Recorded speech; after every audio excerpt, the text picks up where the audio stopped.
And welcome back, everybody, to another episode of OA News Overtime. I'm Jordan Hill with Jordan Justin Hill. Lee. This bag is It's fine. in the Keep shot. going. Yep. We're just rolling with it. Rolling with it on a busy Yeah. Wednesday. Yeah. But a lot going on, Justin. What day is it? It is Wednesday, if I'm not mistaken. Brother, what a week. it's been a week. Justin, man. how are we doing today? We're all right. We're catching up on sleep. We're all right. You Yeah, benefited from an early deadline last night. Yeah, you were that's able to true. Kick out after a long Tuesday. Yeah, long, about 10-day ride on the other side of the world with one Sunisa. So there you go. It was fun though, man. Oh yeah, and you gave the readers a lot of great content. It was fun for me to follow to kind of see, how that all played out. Today's episode brought to you by Whataburger. Apparently so. Not like really, but physically. But that's why we're here. That's how we are here right now. Because it's near the office, and I wouldn't have come otherwise. Exactly. We'll talk about SUNY a little bit later in the podcast. Sure. I want to start with Auburn recruiting. That's really been the biggest topic of conversation for the last 3 or 4 months. There's been a little bit of momentum the last few days. Yeah, there has been. You expect that coming out of Big Cat. No doubt. Right. They got Damari Alston right after Big Cat. That was 2 Sundays ago. This past Sunday, they get a guy we know pretty well in Caden Story, a Lynette defensive end, a 4-star. Fergie's calling me. Do you want to put him on the podcast? Justin Ferguson, you're on the podcast. Do you have anything to say? Oh, my God, I'm on the podcast. What do you think about Damari? Is he the new one? Who's the new one? Jacoby. Jacob is the he new good? guy. Jacoby Albert, Yes. very fast, very physical. I'll be interested to see how he transitions. A lot of his highlights are him being really fast and really hard hitting. So a lot of the agility and stuff you need to do to be a safety in the SEC. I'll be interested to see how he does with that kind of stuff. Thank you, Justin Ferguson. We will call you back. I will call you back. Yes, thank you, King. Justin Ferguson, the Auburn Observer. The second time he's cameoed in the last 3 episodes. I love it. We have to find a way to get Ferg for 15 seconds in every episode. So they got Jacoby Albert on Wednesday. So that's 3 commits in the last about 2.5 weeks. Sure. 10 days or They've a got little more maybe, yeah. they got 9 commits total for the 2022 class. Let's start with Caden Story because he's a guy we know. What are your thoughts and how big of a pickup do you think getting Caden, who wound up picking Auburn over Central Florida and Gus and some of those guys? Huge. Go ahead. Nick Eason is killing it. Big pickup for Eason on the defensive line. Caden's a huge prospect. He's, as far as we know, it's still he is still the universal 4-star in this class. He's the only one who's rated 4-star by both Rivals and 247. At least all these recent guys are 4-star by one or the other. Yeah. Jacoby was 4-star on Rivals, 3-star on 247. And I want to point out, Nathan King pointed out that Jacoby is literally the next guy below all the 4-stars. Right. He is the he can bump up first, pretty easy. the highest rated 3-star. Right. So, Caden has that billing of, I would say, being their best prospect so far. If you're looking at how both of the widely cited outlets rate him. Now you want him to be a bell cow, right? You want him to, and now they finally have some of these guys, these bell cows. Damari, he's we talked. I think we may have talked about it last time, but he goes ahead and tweets the recruiting coordinators like, "Bro, take a back seat. I'm taking over." Right? You need those bell cow guys, and it seems like him and Caden are both that. And Jacoby, we'll see how he carries on into the next week of the beginning of his being a commit instead of a recruit. We'll see how he does. But yeah, man, to me, Caden's the one you get most excited about because he comes from a football family, a family of freak athletes. Biggest brother signed with Richmond. Christian, of course, went to Alabama. And he was going to play quarterback, but he kept on growing, right? Yeah. And now you get him in there with Coach Eason, you get him in there with the strength guy, and you really get a little more muscle on him. He could really fill out that frame and turn into a really good player. So if I'm an Auburn fan, I'm excited about Caden Story. No doubt about it, and it's. And you can go see him, bro. Yeah. Drive up the road. Yeah. Go to a game. That's like a Lynette football game. That's what I was going to tell anybody that's around Auburn. Go watch him play because he is a freak. And the thing that I talked to Clifford Story, who is Caden's dad and Lynette's head coach, and he really pointed out something that we've known. He's still pretty raw at defensive end. Again, he was playing quarterback not that long ago. He played quarterback some as a junior. I mean, he was still contributing because they always thought he would play quarterback. And he kept growing and kept getting bigger, but he's really freaky athletic for his size. Right. They talk like he might get to like 6'4" or 6'5" before it's all said and done. He's a really athletic guy. He's fun to watch. And I can see the appeal looking at it from Caden's perspective. You're talking about his position coach would be Nick Eason, a guy who played at Clemson, played in the NFL for like a decade. So, I mean, you can understand while, Eason's experience coaching in college is pretty limited. He coached for a while in the NFL. I mean, I'm sure that the goal ultimately is to go on and play in the NFL. Yep. So I can see the appeal there, and it was fun too. I made sure when I talked to Clifford, I asked him, so what's this Iron Bowl going to be like now? Because Christian is going to be a rising redshirt freshman at Alabama, and then Caden will come in 2 years, or he won't be there this year, but he'll be there next year. And Clifford said, "We are not going to be a house divided. We are going to be a house united." Right. So, nothing tearing that family apart. No, not at all. So that'll be fun to watch. So Christian, was he 20? He won in 2019, right? Yes. So he was class of 2020. So he's a freshman in 2020. Correct. So he redshirted. Correct. Still has a COVID year. Yes. Damn. Wow.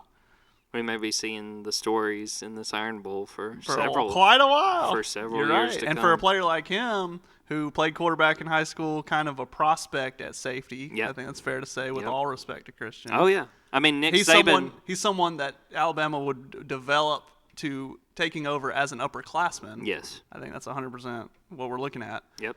Yeah, like you said, we could be seeing that in 2024, 2025, and moving on up. So there you go.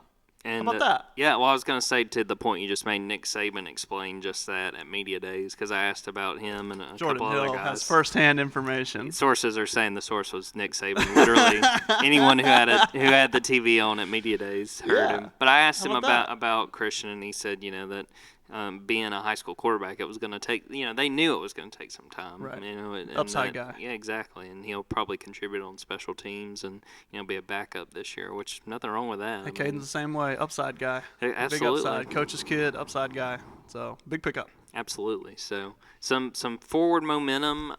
Really, looking at the guys they picked up, looking specifically now that they got Jacoby, the class didn't move as far as rankings. 247 still has Auburn as the 59th overall class, 14 out of 14 SEC teams, so very last in the conference. Still some room to grow. I kind of wrote about this earlier this week, but the interesting thing is going to be if they kind of pull sort of a surprise pickup in some of these recruits, because it doesn't seem like there's like a big 5-star. There's a few 4-star guys. Probably right now, Darius Clemens, a receiver out in Oregon, is probably the highest touted recruit that they conceivably are in the mix for. Right. But they're not in a lot of top fives. No, not right now. But as Harsin said right before he went on the stage at Media Days, that the coaches are privy to some of that stuff that we don't know about. There could be guys that are committed elsewhere that they're whispering sweet nothings to that are getting them interested. Here's the pathway forward to salvaging this class is now you get a little bit of momentum going into fall camp. You get into fall camp, and then now you try to go 5-0. Yep. That's how you do it. That's how you save this class. Get some excitement around the program by starting the season 5-0. That's the path forward to having a strong December class, because right now it's not a strong December class. But hopefully, for them, they're making these inroads like he's saying. But I mean, the way forward is to go up, win in Happy Valley, go beat LSU at LSU for the first time in eternity, for literally since these kids have been 99, I think was the last time they did it. Literally since before all these recruits have been born, and start 5-0 before that Georgia game. That's how you can start. That's how you can build some momentum and build a little bit more, I think. That's my opinion. No, I agree. I think that's the next step is to go 5-0. I think the point you made, I think it was on this podcast a few weeks ago about comparing it to when Gene Chizik took over. Yeah. And they started with a really hot streak, and all of a sudden all the recruits could in see the path forward. That might have been when we went on the Observer podcast. But yeah. In 2009, if you think about it, those first years with Trooper Taylor and Curtis Looper, man, like that's when it picked up, and that's when people started really getting excited. It was an 8-5 year, but they started 5-0, and that laid the foundation, obviously, for 2010. They went up to Knoxville, beat Lane Kiffin.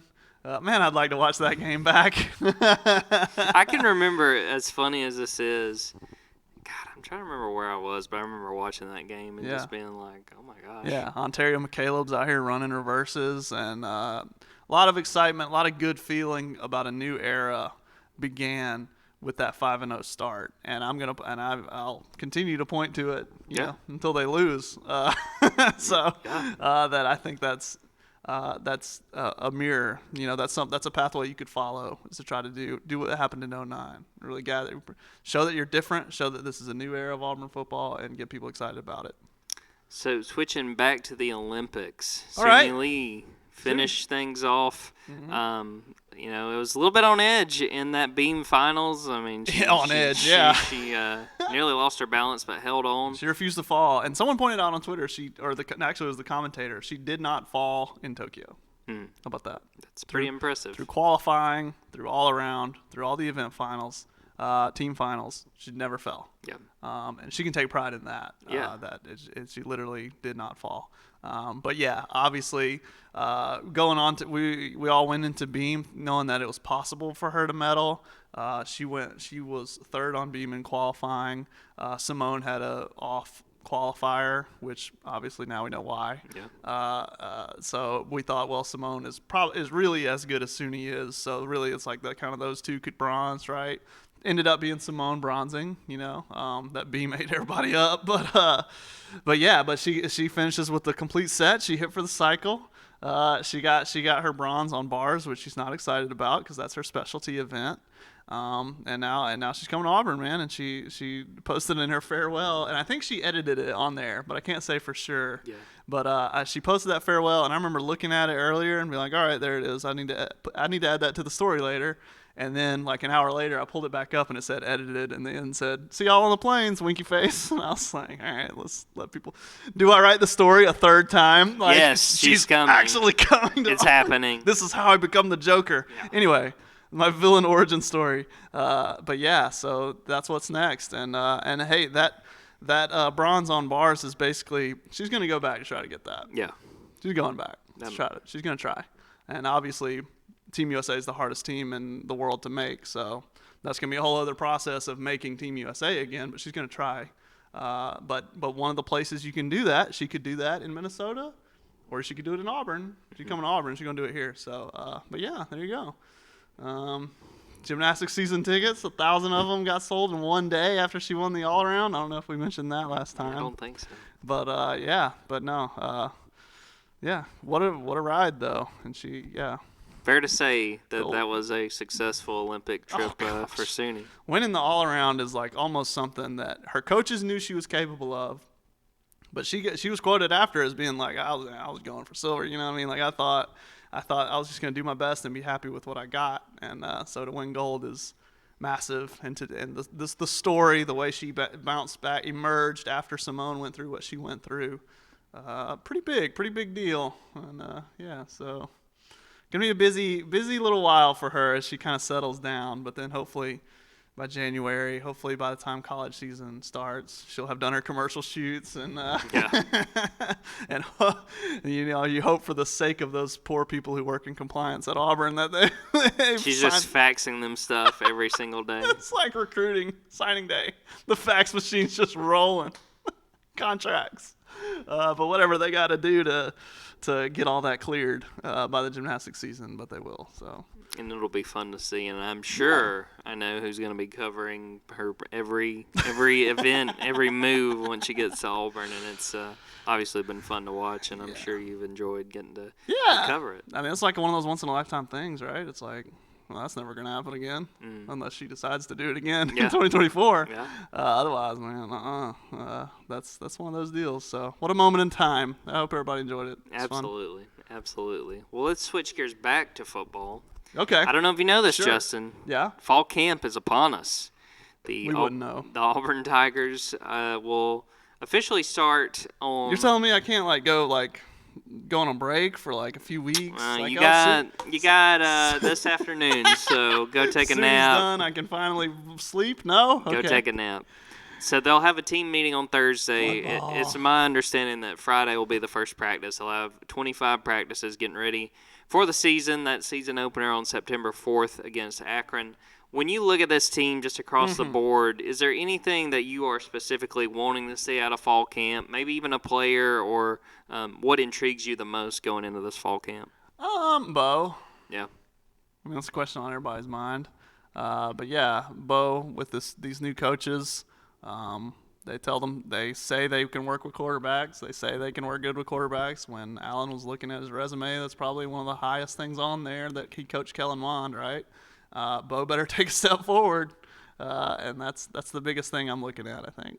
Yeah, I mean, I think that's a fair one, and you've got two guys with that background in Brian Harsin and Mike Bobo. Right. For me, I mean, you could go a number of different ways. Someone who knows SEC defenses. Yes, very true. Right. I think the biggest thing for me besides Bo, because that's a pretty obvious one, is the receivers. Well, thanks, Jordan. Yeah, I mean, why don't you just pick. I'm interested in football. The low-hanging fruit. Way to go, Justin Lee. But no, one of the things I'm really interested in is what the secondary looks like as far as who plays where. Because before the summer, you had Derek Mason, who is really well-renowned for his coaching of the secondary and safeties and defensive backs just in general. He was kind of playing around, moved Ladarius Tennyson around, was trying to see. Well, now you got like 4 or 5 extra, 6 or 7, I guess, too, including the true freshmen that are coming in. Yeah. Who gets moved where? I mean, like, to me, the two obvious guys that are going to stick, Roger McCreary at corner and Smoke Monday at safety. I feel like pretty much everybody else is, there's the potential for them to be moved around just to see who fits best where, because, I mean, there's some really talented guys coming in. I mean, Roe Torrance that we talked about, that was the JUCO kid from Hutchinson that gave up like a pass last year. And pass. I get that that's JUCO, but I mean, come on. I mean, he's like 6'2" or 6'3". Like, he's a big guy. Yeah. Like, I could see that guy working his way in. Like, I think there's a lot of talent in that secondary, but it's going to be a matter of figuring out who fits best where and what Mason likes and what he sort of envisions for the whole secondary. Good answer. Good answer. Thanks. Secondary. That's a good one. And then obviously receivers. Who's going to catch the ball? Yeah. And then how's it going to be different for Bo knowing he doesn't have the guy? Yeah, he doesn't have the guy anymore. Yeah. So how's that going to go? So, yeah, those are 2 big question marks on the outsides, I'd say. I agree. But if you're in the secondary, you like having Smoke be in the face of it, and he likes to be in the face of it, you know what I mean? You like having that kind of leader, and then you like having a guy like Roger, who is the best NFL prospect on the team. Yes. So there you go. That's a good place to start, I'd say. Yeah, I mean, and obviously questions really across the board. I mean, offensive line, we talk about defensive line and what even the alignment's going to look like on defense. But a lot of really interesting things to keep an eye on, and obviously we'll be covering it and be all over it. Just how important in general is this fall camp for this Auburn team, considering that this is a new coach, that they're trying to get worked up. And, they are lucky in the fact that they've got a few games before a really big challenge. Right. But what value is there in this fall camp and maybe the progress that Harsin can make with these players and the progress the players can make in these new systems? Hey, man, I laid it out, bro. You want to go 5-0. Yeah. And if you don't go 5-0, if you go 3-2, if you go 4-1, it's fine. If you go 3-2, I mean, you're looking at a pretty lost season, I think. The prospect of it being a pretty lost season because, I mean, then you're looking at Georgia and Alabama and then, maybe try to win a bowl game. But it was going to be a very tough climb for everyone involved. Yeah. And, if things don't go so well the first season, then you're looking at staff changes, and then you're looking at starting all over again. Yeah. No, I mean, I'm going to keep pointing to that 5-0. You want to go 5-0, 4-1. And so in that way, I think camp is huge. And I think, obviously, like you said, you have Akron and ASU to kind of work the gears out or whatever before you go to Penn State. But, I agree. I think, and obviously the big offseason thing they keep saying is that everyone's getting faster and stronger. They're doing the stadium stairs. They're all really proud of that, you know. Owen, what did Owen say? He's like, we're gonna look like Marines by the end of this, right? Yes. So obviously you want to show how what a difference that can make, or at the beginning, and but you got to install the stuff. So this is where you install the stuff. So everybody knows where they are, and everyone's in the right place. Like you said, like the secondary. How are you going to make the most of your talent? Hey man, this is their deal. They take 3 stars and turn them into 5 stars, right? That's the and Boise. Derek, besides Harsin, I mean, Derek Mason had to do that at Vanderbilt. Yeah, you're right. So for both of them, you better put your people in the right place. This is where they can do that and evaluate a little bit more. Yeah, so. and I'll be excited to see it. We still don't know as far as if we'll be able to go to practices. I think we don't know nothing. We don't know nothing. We don't even know our schedule. We have no idea. But we'll be all over it once we do, and letting everybody know what we see. Right. Kind of staying in the vein of camps, but switching to the NFL. A lot of Auburn guys that are getting ready to go through camps for their various teams. Yeah. Are there, maybe 1 or 2 Auburn guys that you're kind of excited about, or just interested in seeing how they do as they get ready for the NFL season? Well, we always want to see Cam. I'm excited about Cam. I'm excited about, all right, no more excuses. Second year with the Patriots. He says he's fully healthy. Let's see what happens. And to Belichick's credit, Belichick is not punting on him. He's like, Cam's our quarterback. Mac Jones is going to have to do good to be better to pass Cam Newton. So I'm interested in that. Obviously, you have the Iron Bowl dynamic in that backfield. But, yeah, I'd like to see Cam this year. Year 2, let's see what he can do. That's pretty exciting to me. The one that sticks out to me is Kerryon Johnson. Yeah. It didn't work in Detroit. He was there, pretty productive during his time there. He's with the Eagles now, and I think he's got a really good opportunity there. I don't think that backfield is by any means decided. It's going to be probably a rebuilding team, but he's going to be there with Jalen Hurts. And I think he's got a chance to impress. These Iron Bowl backfields. You just can't avoid it. Look at him. They played each other, too. Probably did, yeah. I would think so. Yeah. But 2017. Yeah. So I'm interested to see, it's not a given that he's going to make that Eagles team, but I think it would be interesting to see if he can work his way. Well, sometimes you go to another team, you get a second life. You get a new lease on life. Absolutely. Second breath. And Philly has got a stable of backs. I know they've had Boston Scott and a few of those other guys that they've been willing to play. So if he were to stick, he might be able to get a few carries and kind of show what he's able to do. Which we saw what he did at Auburn, and I still feel like that SEC championship game might be a totally different story if he's healthy. Yeah. Because that just changed so much about that game. It did. Yeah. Dude, the Hall of Fame game is coming up. I've seen tweets where it was like, there's basically not another weekend without a game. You're counting preseason games, but it's like there's not another weekend. It's football season. Congratulations. Yes, exactly. You're still going to be watching, the third string of the Browns play the third string of, the and like we said, hey, Falcons. So August 18th, 19th, and 20th, high school football starts here. Yeah. Caden Story and all your favorite commits and targets. Powell Gordon, another guy. All your favorites. Everybody will be basically playing. Just go to Auburn High if you want to see any other Auburn University targets. That's true. Because there's 2 more that I know of. Yeah. So we're on it. Yeah, man. And speaking of our high school football, working on the annual Prep Blitz preview. You're gonna love tab. It's August 15th. Correct. It's going to run. Get that one. It's a Sunday edition. Go get the Sunday edition that day. You love it. It will be well worth your money, we promise. Yeah, it's a companion piece. You can keep it all season. It's got the composite schedule for 20 of the local teams. Yeah, man. Previews for all the teams. Justin and I have been working really hard to crank these out, and no slowing down here. And you get to see our Super 8 seniors, several of those guys who are big-time recruits for various schools. A few of them going to Auburn, like we just hit on. So, so yeah, excited for that. And you see, if you follow us on Twitter, we've been rolling out team previews and getting ready for the season because we're just a couple weeks away, man. We're going to be right back in it on Friday nights. Hey, I made the pitch last time to get you a login. Since then, word has come upon high. I'm going to call it the SUNY Special. It's not the SUNY Special, but it sounds good. I call it the SUNY Special.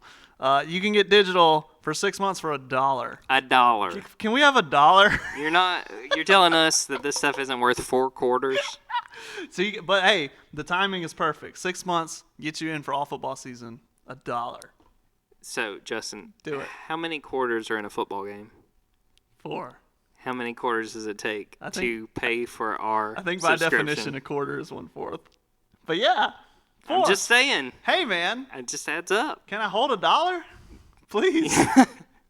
So, sign up. And just letting you guys know if you're listening. Obviously, the podcast is free. It's going to be free forever because it's on Spotify, and everywhere else. But yeah, man, get you a login. You never have to hit the paywall again. Just get logged in, bro. Just do it. It's good for you. You'll be a learned scholar. Reading's when it comes fun. to everything. But it is a good time for football season and all that. So there you go. Enjoy. It wouldn't be football season, Justin, if there was not a teensy bit of controversy. Oh no. What did I do? Big Cat Bryant. Oh, Big Cat. Talking a little bit about UCF, and if I understand it right, the caliber of the team he's got at UCF could hang with like the SEC teams. Yeah. And his first example was, we beat Auburn. We could beat Auburn. Thoughts? What did you think of what Big Cat had to say? Because a lot of people had a lot of thoughts about. A lot of people had a lot to say. What do you want him to say though? That's the like, thing. what is he supposed to say? He's like, we'd probably go like 3-9. We'd be lucky to make a bowl. Not Auburn. I'm scared of Auburn. But